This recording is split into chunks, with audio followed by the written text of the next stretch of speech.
Hi friends, welcome to my channel Sreeth and Sreeja 456. Please do subscribe. ఇదైతే మా అమ్మ వాళ్ళ ఇంటికి ఉన్నప్పటి వ్లాగ్ అనమాట. ఈ వ్లాగ్ అయితే మా అమ్మ వాళ్ళ ఇంటి దగ్గర అయితే కందికాయ అయితే కొడుతున్నాం. కందులు రావడానికి, ఒక కందిపప్పు రావడానికి ఎంత కష్టపడాలో చూడండి. మనమైతే వండేటప్పుడు ఈజీగా వండేస్తాం, కానీ పండడానికి ఎంత కష్టం ఉంటుందో తెలుసా. పండిన తర్వాత మళ్ళీ దాన్ని వేరుగా చేయడానికి కూడా అంతే కష్టం ఉంటుంది.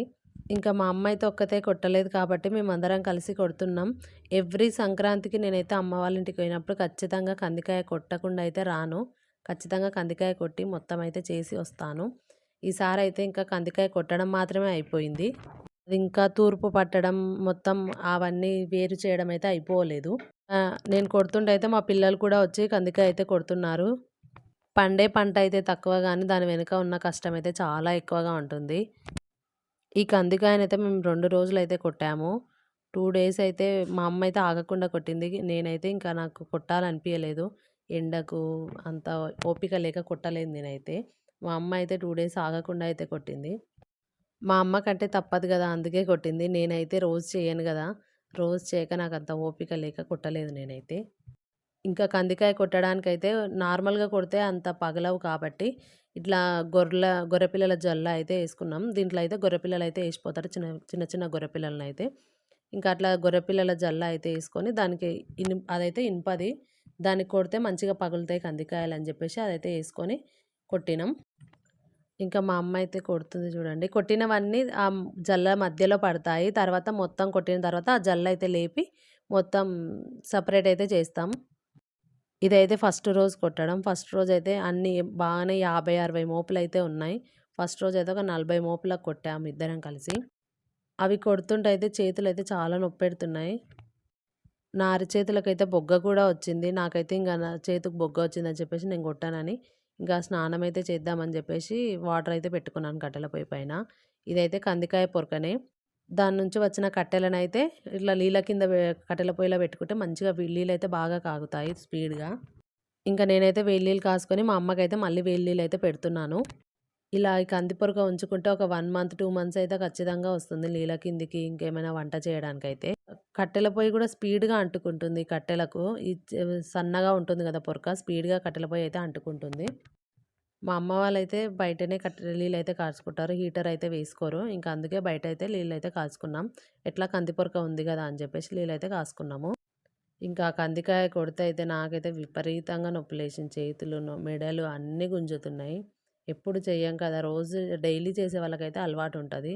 ఎప్పుడో ఒకసారి చేయడానికి పోతైతే ఇలానే అవుతుంది. దానికి తగ్గట్టు 5 డేస్ లీవ్స్‌కైతే తర్వాత 2 డేస్ అయితే అసలు చాతనే కాలేదు. చేతులు అంత నొప్పేసినాయి చేతులైతే. అమ్మ వాళ్ళైతే రోజు వ్యవసాయం పనులు చేస్తూ ఉంటారు గాబట్టి వాళ్ళకంత అనిపియదు. మా అమ్మకి గూడా 2 చేతులకైతే బొగ్గలైతే వచ్చినాయి. ఇంక తర్వాత గ్లౌజ్ యేసుకొనైతే కొట్టింది. ఇదైతే నెక్స్ట్ డే. ఫస్ట్ రోజైతే మా అమ్మకి అంతేం రాలేదు. నా చేతికే వచ్చినాయి బొగ్గలు. తర్వాత నెక్స్ట్ డే అయితే మా అమ్మకి చేతికి గూడా వచ్చినాయి. ఇంకా మా అమ్మ అయితే ఊకే ఇంగ అలా కొట్టలేమని జెప్పేసి ఇట్లా తీసుకొని పక్కకైతే పెట్టుకొని కట్టెతోటైతే కొడుతుంది. ఈ జల్లకేసి కొట్టడం వల్ల మన చేతి మీద బరువు పడి చేతులైతే మొత్తం బొగ్గలొచ్చినాయని జెప్పేసి ఇంకా కట్టెతోనైతే కొడుతుంది మా అమ్మ. దీనెడయింది చూడండి. దాంట్లో అంత ఉంది గదా! దాంట్లో చిన్న సగం గూడా కందులయితే ఏముండవు. చూస్తే అంతగానం అనిపిస్తుంది గానీ, ఇంక మా అమ్మ అలా కొట్టి పక్కకేస్తే నేను దాంట్లో సన్నగా ఏమన్నా ఉంటే దానికి అట్లా కొట్టి పక్కకైతే ఏస్తున్నాను కట్టె పొరకను. నేనైతే ఈ కందికాయ కొడుతుంటే అయితే ఒకసారి వాటర్‌కని, ఒకసారి చెయ్యి నొప్పులేస్తుందని, ఇంకోసారి ఇంట్లోకైతే పోయి ఫోనయితే చూస్తున్నాను. మా అమ్మ అయితే కంటిన్యూస్‌లా కొడుతూనే ఉంది. ఒక సైడ్ కందికాయ కొడుతూ, ఇంకో సైడ్ అయితే మళ్ళీ చేను దగ్గర కూరగాయలెళ్తున్నాయని చెప్పేసి ఆకుకూరలయితే తెంపుకొచ్చి మా అమ్మ అయితే అమ్మింది. ఈ పని, ఆ పని చేయడం అయితే చాలా కష్టమైంది. కందికాయ కొట్టడానికైతే మాకైతే 2 రోజులు పట్టింది. మళ్ళీ దాన్ని తూర్పార పట్టడానికైతే ఇంకొక 2 డేస్ అయితే పడతది. దానికి తూర్పార పట్టాలంటే ఖచ్చితంగా గాలి అయితే పెట్టాలి. గాలి బాగా పెడితేనే దాని తూర్పయితే పట్టనీకొస్తది. మొత్తం అదంతా ఉంది గదా! జల్లలో ఉన్నదంతా మొత్తం కట్టెతోటయితే కొట్టాలి ఫస్టు. కట్టెతోటి కొడితే దాంట్లో ఉన్న కందులన్నీ రాలుతాయి.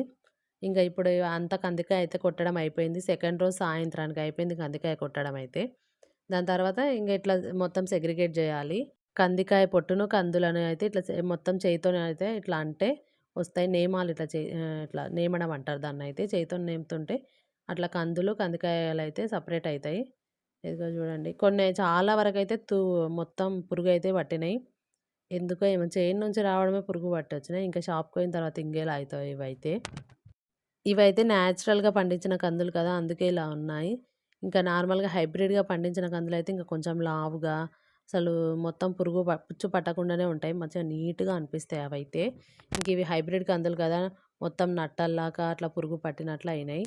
ఇంకా ఈవినింగ్ అయిందని చెప్పేసి మొత్తం అయితే ఒక దగ్గరకైతే ఊడుస్తున్నాం.